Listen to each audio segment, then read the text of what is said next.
She-Ra and the Princesses of Power was a cartoon created starting in 2018 and is loosely based off of the original She-Ra Princess of Power cartoon that was produced in 1985, starting in 1985.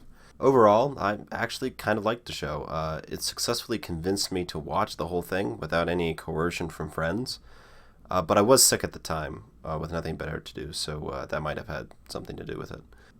I also have no attachment to the original show from the 80s, so I have no idea how the show compared to that. But remakes are a subject for another video. Might go into it eventually, RoboCop, all that stuff. But my understanding is that the show is very different from the original in the 80s. So if you haven't seen the show, I would recommend giving it a try. But that isn't to say that it doesn't have its issues, because it has plenty. Like a lot. The only reason I recommend it is because of the fourth season, but if you want to watch it spoiler free, you should leave now. If you've seen the show or just don't care, then allow me to talk about an episode that I think highlights both the best and worst tendencies of the show.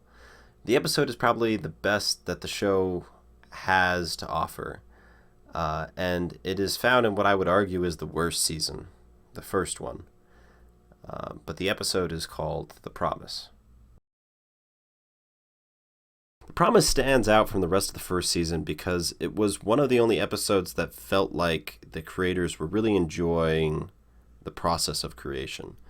Up until this point in season 1, not only the writing but also the cinematography had been just okay.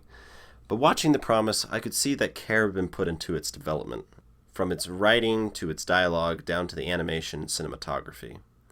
There was a story here and that someone wanted to tell, and I could feel it. The episode focuses on Adora and Catra, but mostly on the latter. This is an episode for one of our antagonists, which can be very memorable in a series. The episode follows these two as they are forced to explore their relationship in regards to their upbringing to their current opposition. The episode does a decent job demonstrating that Catra and Adora were friends, but also demonstrates the flaws in their relationship. Through these experiences, the current wedge between the characters is deepened, and Catra leaves her childhood friend to die near the end of the episode.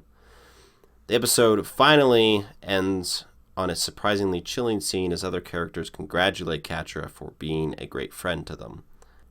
The episode is paced well and tells an emotional character drama between two characters that have been through terrible experiences. It is pretty good storytelling, and She-Ra as a whole does well when it focuses on its character drama and the full consequences of characters' decisions as these flawed beings try to stumble their way through the darkness into the light of a better world. This is more prominent in the fourth, and I would argue, best season of the show, and in other episodes like Corridors. But something isn't right.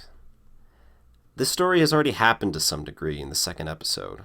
After some separation, Adora and Catra meet up. Adora tries to convince Catra to join the side of good, but Catra betrays her to stay with the Horde and further her own goals.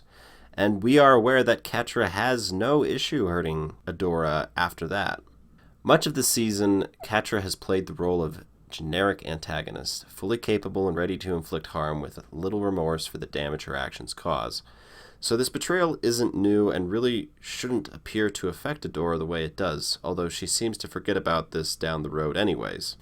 Although the episode sheds light on their previous relationship, it requires the characters to be reset to feel impactful.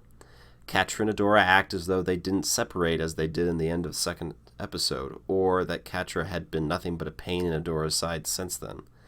The end of The Promise returns them to about where they were an episode ago, really. Like the entire thing didn't happen. She-Ra as a whole, with the possible exception of the fourth season, suffers from this treatment of its characters. The characters stagnate over long stretches in order to fit a typical role, only to be reset to some previous state in order to get some particular emotional reaction. This works to an extent. Obviously, I did have an emotional reaction to The Promise, but it is a bit of a cheap tactic that dilutes the characters and makes them less impactful over time. This kind of manipulation makes The Promise, at least in the grand scheme of the plot, a skippable episode, since the characters accomplish very little and their relationship doesn't change from the previous episode. Not that I would recommend skipping it, because it's like the one good episode in season 1, in my opinion. I suppose there was a slim chance that Catra could have changed sides in The Promise, at least in reference to returning the Sword of Protection to Adora in the previous episode. But I wasn't really convinced that that was an option, and thus limiting the impact of the episode. Also, the destruction of Adora and Catra's friendship in The Promise isn't well referenced from that point on.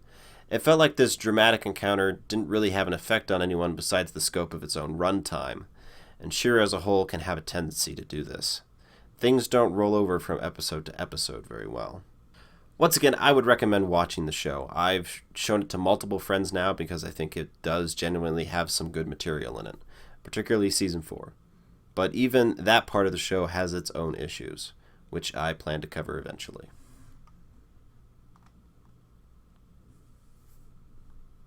Also, I might be working on a She-Ra rewrite because I don't have a life and I like to plug plot holes, so that's down the future eventually.